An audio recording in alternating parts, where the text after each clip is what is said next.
मुझे एक्नी का बहुत ज़्यादा मसला था। अब एक्नी का मेरा काफ़ी ज़्यादा मतलब बाद 3-4 माह तक बिल्कुल भी इशू नहीं हुआ। अस्सलाम वालेकुम रहमतुल्लाहि व बरकातहू। Welcome to pure Shifa.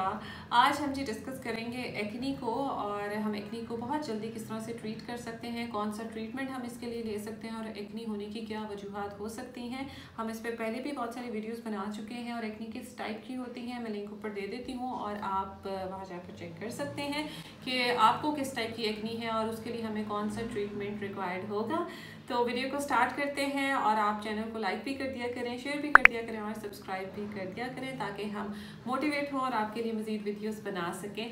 So now let's start the video. तो आज ये जो हमारे साथ क्लाइंट मौजूद हैं, इनको जी एक्नी है और जो कि इनके स्टमक के ख़राब होने की वजह से है। ये इनकी सेकंड सिटिंग है। इससे पहले ये ट्रीटमेंट ले चुकी हैं और इनको काफ़ी हद तक जो है वो फ़र्क पड़ गया था। फिर कोविड की वजह से ये दोबारा नहीं अपना ट्रीटमेंट ले सकी, जिसकी वजह से डिफरेंस आ गया कोई 2 से 4 महीने का इनके ट्रीटमेंट में। तो अब जी हमारे जो एक्नी होती है चेहरे पर, इसका ताल्लुक हमारे बॉडी में जो हमारे स्किन के अंदर ग्लैंड होता है, सेबेशियस ग्लैंड, जो कि सीबम प्रोड्यूस करता है, वो ऑयल प्रोड्यूस करता है। बहुत शोर आता है वीडियो में। और ये करता क्या है कि हमारी स्किन को जो है वो फ्रिक्शन से बचाता है, मॉइस्ट रखता है ताकि इसमें खिंचाव पैदा ना हो। उसके अलावा ये हमारी स्किन को वाटर रेजिस्टेंट भी बनाता है।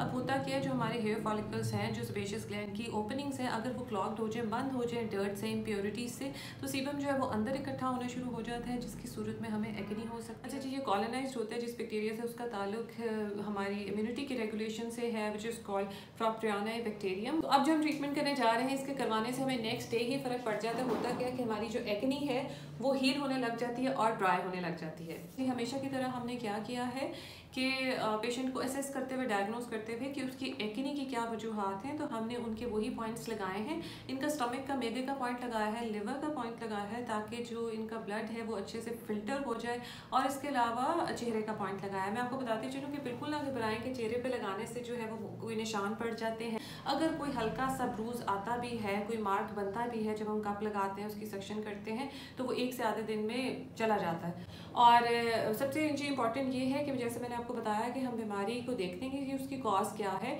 तो चेहरे को हम फर्स्ट सिटिंग में टच नहीं भी करते। पहले हम देखते हैं जी कॉज को हम ट्रीट करते हैं, अगर वहाँ से एक्नी हमारी ठीक हो जाती है फिर हम चेहरे पर आते हैं। तो हमेशा की तरह हमने चेहरे पर जो है वो वैक्यूम क्रिएट किया है जी, फिर इसको हमने कॉटन स्वैब से साफ़ किया है, स्किन को ज़रा क्लीन किया है ताकि कोई डर्ट वगैरह इस पर ना लगी हो। उसके बाद हमने जी इस पर माइनर से इंसिजन्स दिए हैं और वहाँ से टॉक्सिक ब्लड जो है वो निकल आएगा और उसके बाद हम कप को रिमूव कर देंगे। अच्छा जी, होता क्या है कि जब हम ब्लड निकालते हैं थ्रू कपिंग, टॉक्सिक ब्लड निकालते हैं, जर्म्स निकालते हैं, तो वहाँ पर फ्रेश ब्लड आता है। वहाँ पर जी जो टिश्यूज़ होती हैं, वेसल्स होती हैं, वहाँ पे ऑक्सीजनेटेड ब्लड आ जाता है। और उसके अलावा ये जी कोलेजन प्रोड्यूस करने वाले जो सेल्स होते हैं उनको स्टिमुलेट करने में हेल्प करता है। तो आई होप कि आज की वीडियो आपको कुछ समझ आए और आपके लिए फ़ायदेमंद साबित हो।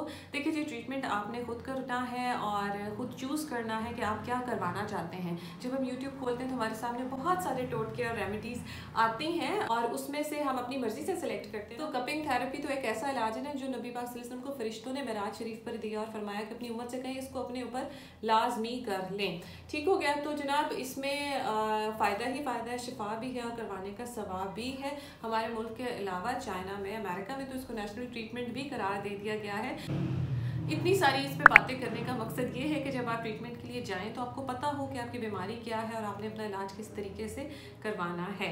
तो वीडियो अच्छी लगे तो ज़रूर इसको अपने फ्रेंड्स के साथ शेयर करें, चैनल को भी सब्सक्राइब करें और देखते रहें प्योर शिफा। मुझे नेक्स्ट वीडियो तक इजाज़त दें। जज़ाकुमुल्लाह खैर। अस्सलाम वालेकुम। मैं बेसिकली आई हूँ हिजामा करवाने के लिए। लास्ट टाइम मैंने इनसे करवाया था फेब में, लेकिन उसके बाद कोविड की वजह से मैं नहीं करवा सकी। तो अब मैं दोबारा करवाने आई हूँ। बेसिकली मुझे एक्नी का बहुत ज़्यादा मसला था। अब एक्नी का मेरा काफ़ी ज़्यादा मतलब हिजामा के बाद 3-4 माह तक बिल्कुल भी इशू नहीं हुआ। तो अब मैं दोबारा इसको कंटिन्यू करना चाहती हूँ। तो मेरी जो भी बहनें, माएँ जिनको इस तरह का मसला है, उन्हें ये रिकमेंड करती हूँ कि वो भी हिजामा करवाएँ।